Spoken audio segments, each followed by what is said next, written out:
Remember the days when every new smartphone release came with a radical redesign or game-changing feature? Well, those days seem to be behind us. In this video, we're going to explore how smartphone companies, particularly Apple, have slowed down when it comes to hardware innovation and why Apple's slow and steady approach to new features like AI might be a double-edged sword.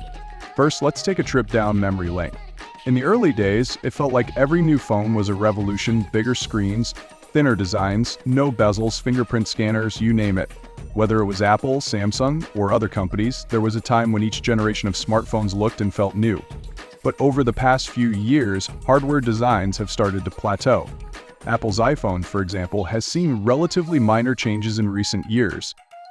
Sure, we get tweaks, smaller notches, slight changes in camera positioning, but for the most part, the iPhone 13, 14, and 15 don't look all that different from one another. And this trend isn't limited to Apple. Samsung, Google, and others are also playing it safe with design. So why the slowdown? Well, part of it has to do with reaching the limits of what's possible with hardware. We're at a point where most smartphones already have incredibly high-quality screens, powerful processors, and great cameras. There's only so much you can innovate with physical design without reinventing the whole concept of a smartphone. But there's more to it. Apple, in particular, has always been known for its deliberate approach to innovation. Unlike some companies that rush to be first, Apple typically waits until a feature is fully polished before integrating it into their ecosystem. Remember when they were late to wireless charging? Or how they held off on adding 5G until it was mature enough? When Apple does introduce new features, they're usually well thought out, reliable, and deeply integrated into their ecosystem. Now, this approach has definitely worked in the past. Apple's focus on refinement over revolution has allowed them to create features that just work and that feel intuitive. Face ID, for instance, wasn't the first facial recognition tech, but when Apple released it, it was faster and more secure than many of the alternatives on the market. Looking at it and swiping up, and let's try that again. Ho. Let's go to backup here. But there's a downside to this strategy, especially today. The tech landscape is moving faster than ever, and nowhere is this more apparent than with artificial intelligence.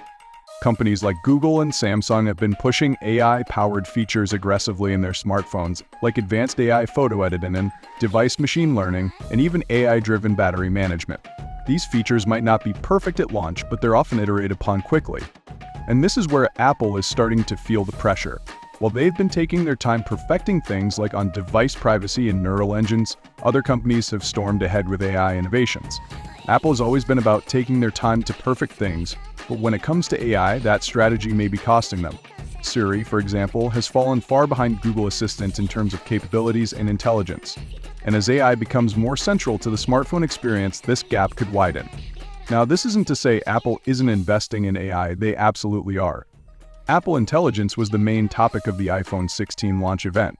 In fact, Apple has some of the best hardware in the world for running AI processes like the neural engine in their chips. But they're clearly playing the long game, focusing on privacy and on device processing, while other companies are more willing to experiment with cloud-based solutions. So, what's the impact? Well, on one hand, Apple still has a loyal customer base that trusts their methodical approach. On the other hand, in a market that's increasingly driven by flashy new software features, especially AI-driven ones, Apple risks being seen as late to the party. So the question is, will Apple's slow and steady strategy pay off in the long run, as it has in the past? Or are they risking falling too far behind as AI becomes the next frontier of innovation? Only time will tell, but one thing's for sure, the competition isn't waiting. So what do you think? Is Apple making the right move by perfecting features before rolling them out? Or should they be more aggressive with adopting new technologies like AI? Let me know your thoughts in the comments below. And if you enjoyed this video, don't forget to like, subscribe, and hit that bell icon so you don't miss any of our future tech deep dives. Thanks for watching, and I'll see you in the next one.